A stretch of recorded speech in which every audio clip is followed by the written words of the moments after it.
bozarım, hiçe gidersin zatımı alemde. Cevher mi sandım, nice sultan geçti, adı kül oldu bir nefeslik canı. Ebed mi sandım, nice sultan geçti, adı kül oldu bir nefeslik canı. Ebed mi sandım.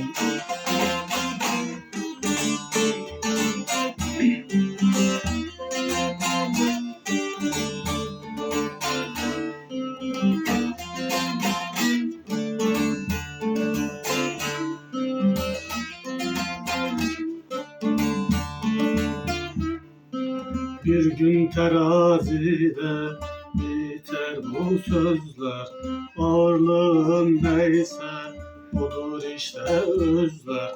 Gölgen bile senden şahitlik ister, kendini hakikatten azat mı sandın? Gölgen bile senden şahitlik ister, kendini hakikatten azat mı sandın?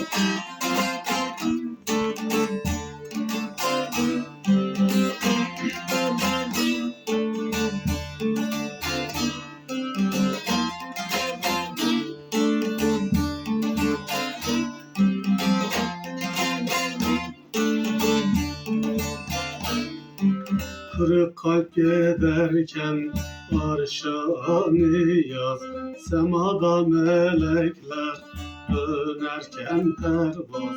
Ruhi revanımı aldı bir ayaz, haylan sözlerimi hiçe mi sandım?